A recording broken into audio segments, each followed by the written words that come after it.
Ladies and gentlemen, welcome to this Mr. Pandaria beta preview video.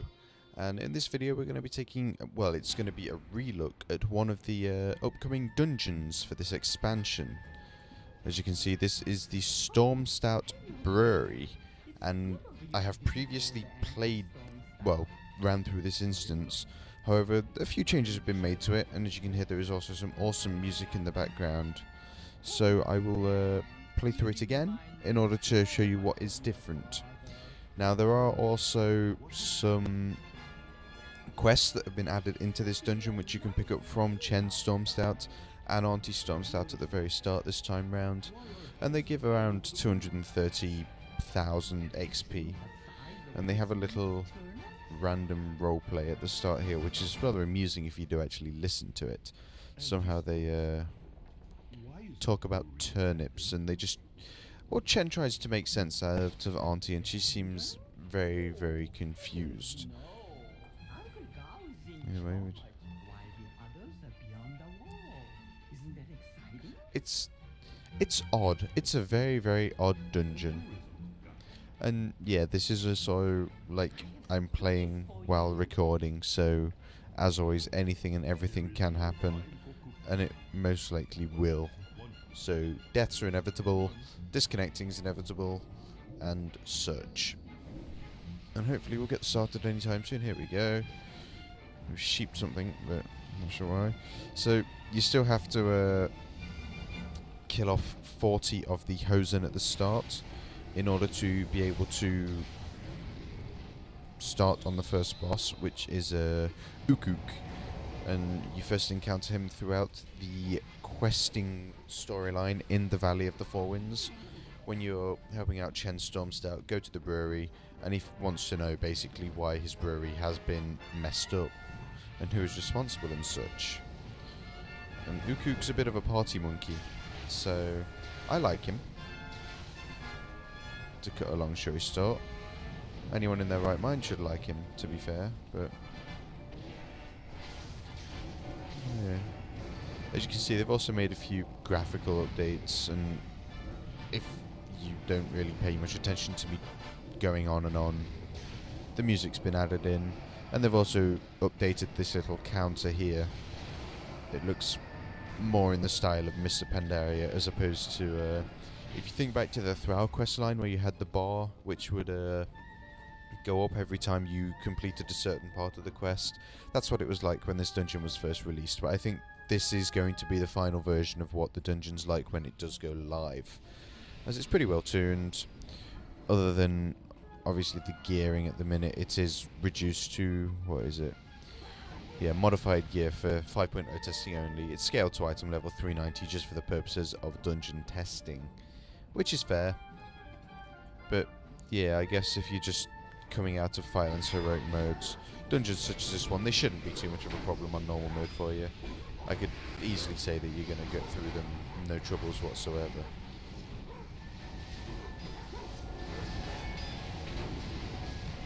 We are just continuing through the dungeon here. Obviously more and more monkeys to take care of as we go through. This was a very Hosen-based storyline, and you kill up to about 17 here. That's a relief bucket. It's beer. It heals you, and it's beer. That's a win. And as you can see, there's just a load of monkeys up here, and we're going to go and flatten them in a minute when the tank is willing to actually run up there. I believe they're just doing the quests at the moment, so I'll try not to be too impatient as I normally am. Now, there are these barrels rolling around now. They weren't rolling around beforehand. They were only doing that when the boss encounter actually started. So make sure you don't get hit by them. They do deal moderate damage to you, and they will also knock you back, and no one wants to be knocked back, especially if you're a spellcaster. There's also been more graphical changes here. There's fireworks going off, and God knows what else. And you can also hop on the barrels. You were also... you were able to do that beforehand.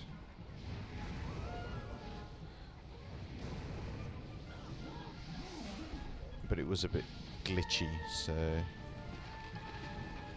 As you can see, you've got the Hosen bouncers at the back, and that guy's just chilling, rolling around on his barrel. So when we've killed all of the monkeys, the 40 odd monkeys, we then come across Ukuk, who wants to ook us in the Duka. I have no idea what that means. I don't want to know what that means. And also the barrels are rolling around again. You can jump on them and actually roll them into Ukuk, and I believe he gets damaged slightly from them, but at 75% health it is, he becomes a little bit crazy. Well, he goes bananas, as Blizzard have worded it, and more barrels come, so you do need to watch out for more barrels spawning from out of nowhere, as you can see on the screen at the minute. Just scrolling a bit more to make it easy to see. And again, people, you can jump on the barrels, don't be afraid to.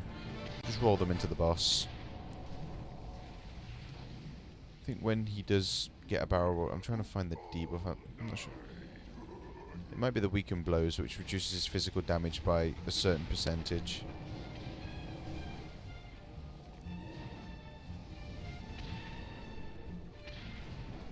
Brew explosion, it might be as well. Damage taken increased by 100%. It's more than likely that one. Now, I've played through this before I've actually recorded it, and I was going to make a separate video for this, because this is just brilliant. This didn't happen before, and it's just brilliant to watch. The monkeys, they just start dancing. What can you say to that? I mean, come on. You suddenly become the new Ook, and for some reason, the monkeys just dance like they don't care. I mean, look at him. Just look at that.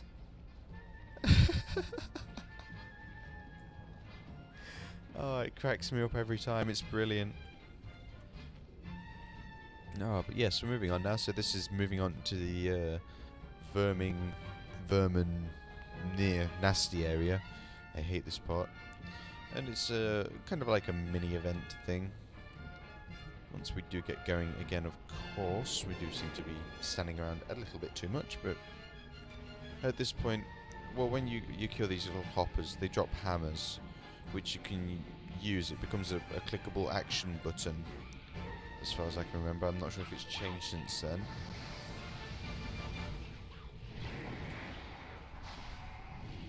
And this allows you to stun and damage the... Oh, okay, that hurts.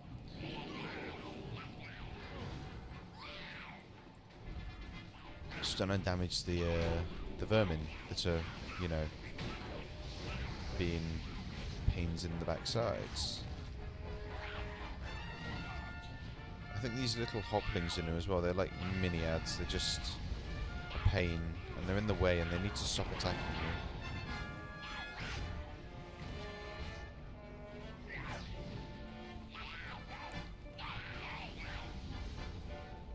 you. Die, you bloomin' hopling.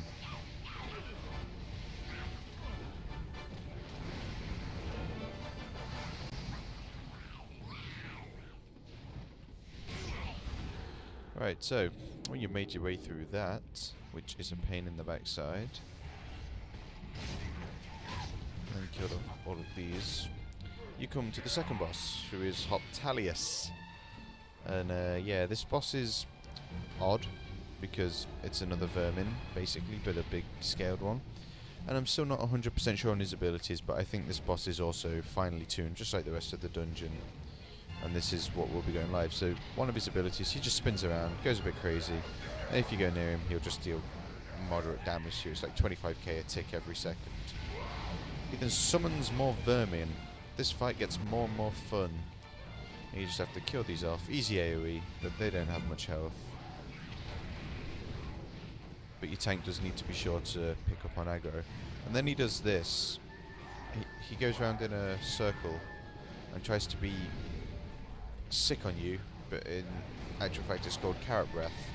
And again, that's just something that deals moderate damage to you, so you do need to look out for that. Don't put too much pressure on your healers. There's no need for it.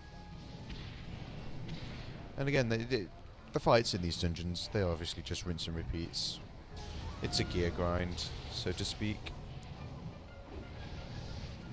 And again, he's just been spinning, summoning more vermin.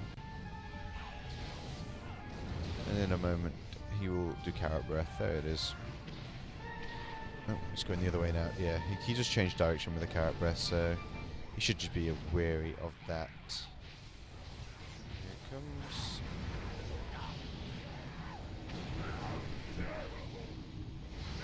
There we go, and he has died. Awesome. And again, no loot. Not that I'm one to complain. And they put a big carrot in the way this time, which a friendly vermin called Nibbler.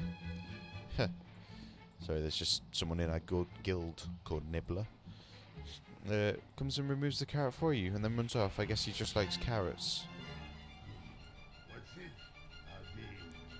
This bit's changed as well. When I last tried it, there wasn't many mobs here. And these NPCs here, they didn't have little conversations like this. So it's kind of cool that they've been added in. It's just something that enhances the environment that you're in. It's also something to laugh at as well, because the Pandarans, they're funny people. They're relatively funny people. They say some random stuff. Now this area, it's not as packed as it was before. You get these little elementals. Well, ailmentals, as they've strategically called them. And they just deal moderate damage to you. It's just a matter of killing them off, really. They're not really hard to kill. Don't give much XP either, but there is quite a few of them, so... And again, once you've killed them off, not much to it. Don't stand in this, what looks like a stream of urine as well, because it does deal... Well, it heals you actually, as far as I know. Ah. Chance to hit reduced by 100. Yes, you become painfully drunk. Don't stand in it. Again, these NPCs, they're just dotted everywhere, the ancestral brewmasters. And the dungeon is also relatively short. We're coming up to the last boss now. And as you can see, the Valley of the Four Winds in the background. Beautiful zone. Leveling's not so great in it.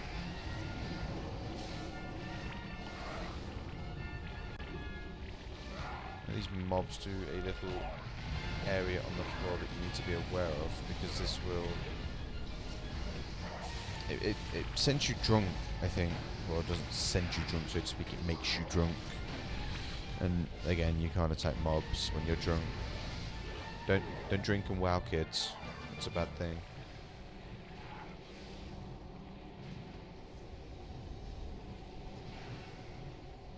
There we go. Now this last boss, he's a little bit of a roleplay boss now, because you've got Uncle Gao. He's there. He's trying to make the perfect brew, so to speak. And in combining these concoctions, he spawns random elementals. So it's a little bit of a mini event before the actual boss itself. And obviously the final brew, which he thinks is perfect, spawns the boss. Now with these mobs, you can notice there's like stuff pouring out of my ears. Some would say it's a waxy situation. And basically don't stand near people when this is happening, because it does bad things to them. I think it silences them and it constantly knocks them back, and it does damage to them as well. It's one of those abilities. It's like, really? You put this in the game? Why? Just a drop of honey and a cane of sugar and some corn. More corn. How very corny of you. Which then spawns loads of these little bubbling brew ailments. Again, perfectly named ailments. Ha ha ha ha ha.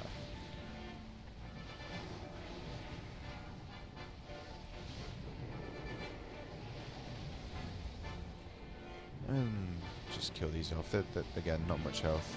They're like the mobs from the mini event a few moments ago. They don't have much health, they don't grant much XP, they're just here because it's a time filler, I guess, so the dungeon isn't too short. And it is also enjoyable at the same time.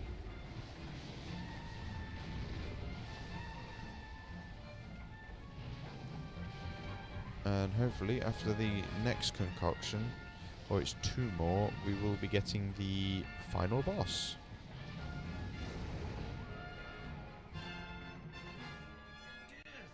Yeah, I think it's this and then 1 more. Peppers? Peppers! It's not the last boss. It's just these mobs, and then we're on the last boss. Again, time-killing thing. Blizzard are really good at that.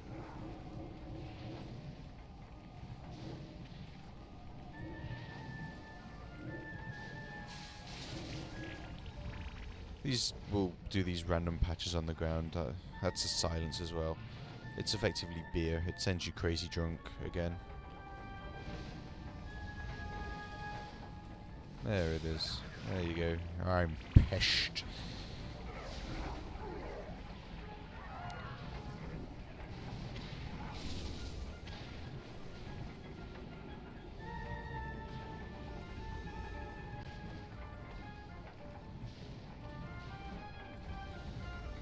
And after these two, we will have the final boss. Come on, Uncle Gal. Where are you? Come on. Make the right concoction. No peppers. Here we go. And he is Yanzu.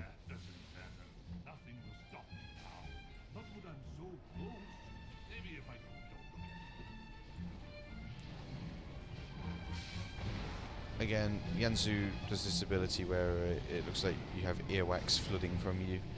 This is a fight where you can't really stand near people.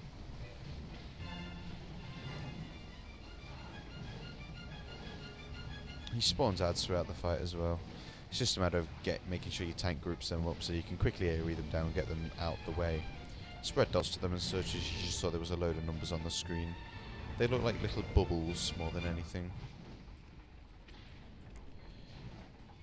And in this normal mode he has 8.5 million health.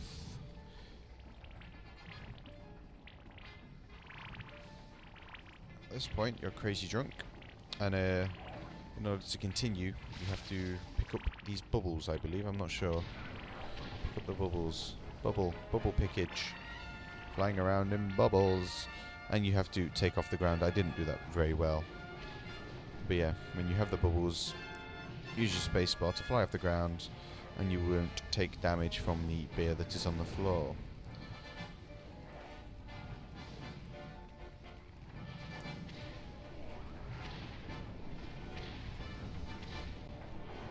And again, it's just a rinse and repeat fight. He'll spawn more ads soon. And just don't stand near people is the main thing to the fight. Just like with the trash mobs.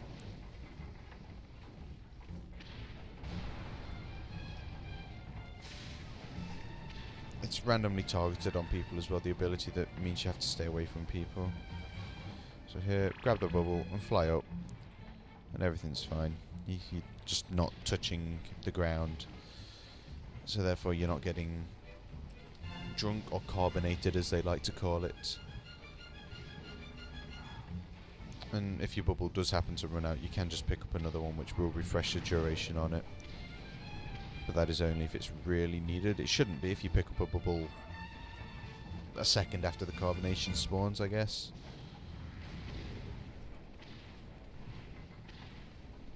And that is it. That is Stormstout Brewery. It's good. I like it. The final version's very good. Well, what I think is going to be the final version.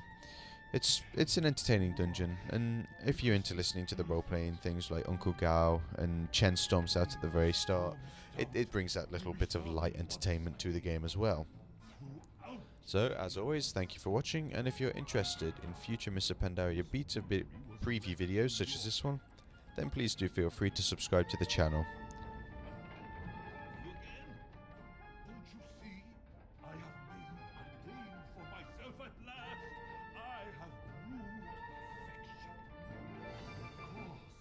The brewery is trashed, infested. Details. And there are vermin in the main store. Look, Chen Stormstout.